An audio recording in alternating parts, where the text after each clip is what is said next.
My guilt about it was gradually fading, both at school and now at home. I wound up wanting Senpai more than anything. If all the negativity could be purged from my affection, this might just become love. Why am I even thinking about something so embarrassing?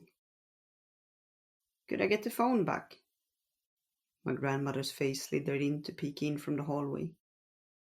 I almost jumped when she appeared without announcing herself. The phone, please. Oh, right, yeah.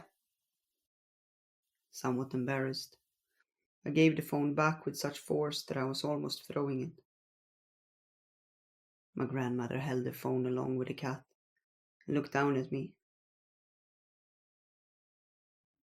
Is something wrong? I asked.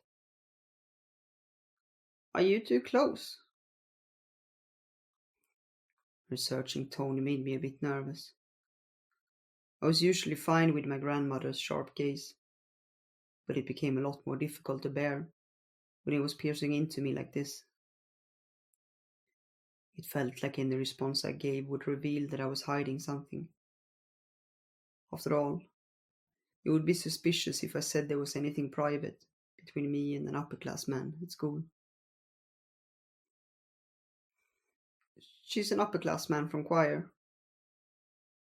I wasn't lying. Is she? My grandmother petted the cat as she left without probing any further. She was fiddling with the phone, so maybe she needed to make a call of her own. Phew. I breathed out and turned to my bed, collapsing on it. Senpai's surprise phone call was bubbling in me now. It was a comfortable exhaustion, as though I had overcome something.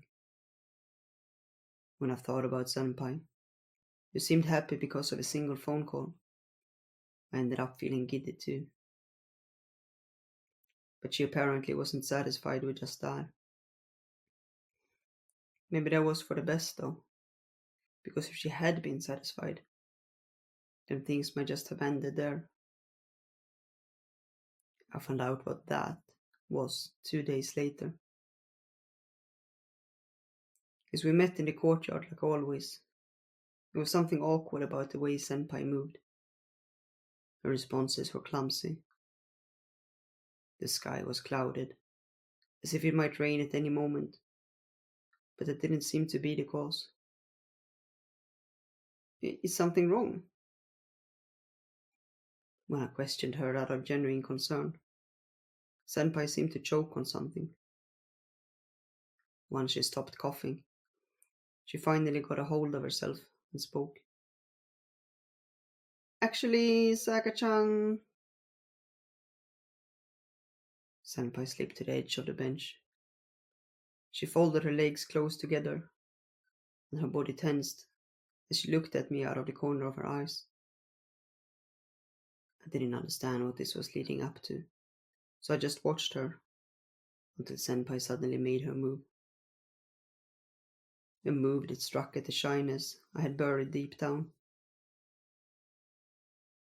I was thinking that I really wanted to try kissing you.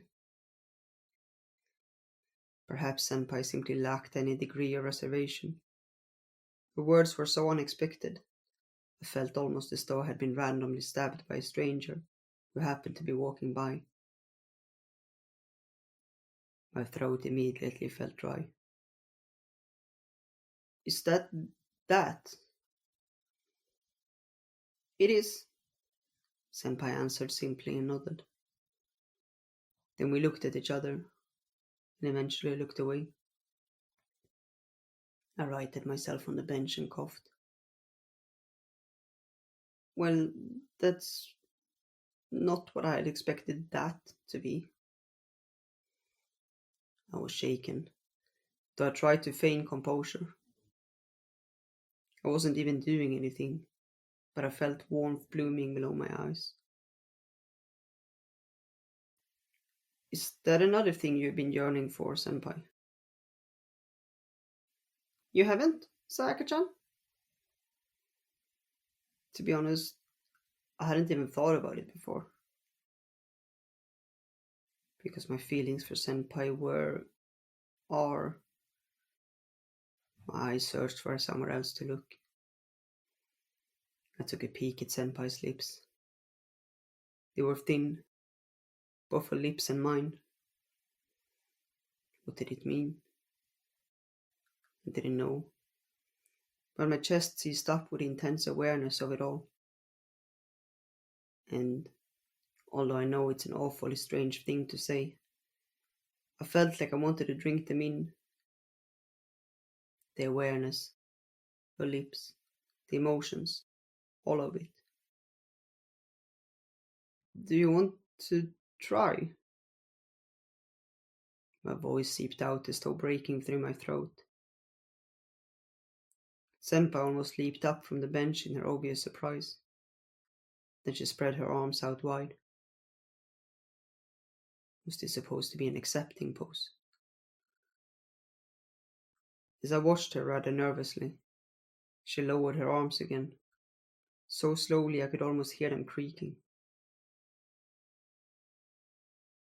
I think it would definitely be lovely.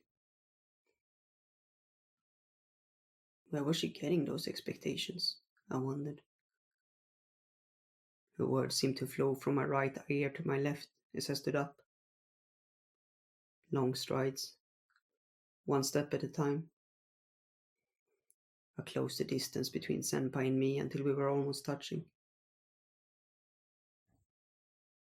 Are you sure? Are you sure you want me? Was the unspoken part of my question. Because this was probably going to be Senpai's first kiss, too. I think I'm sure. Senpai's tense response came out rather comical, but this wasn't the right time to laugh.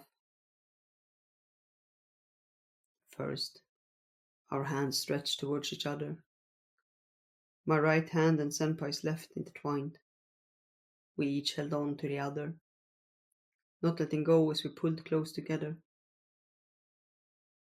Senpai's other hand tilted up my chin. Her fingertips pressed lightly on my skin, as though to fine-tune the angle. Her warm touch made my spine quiver.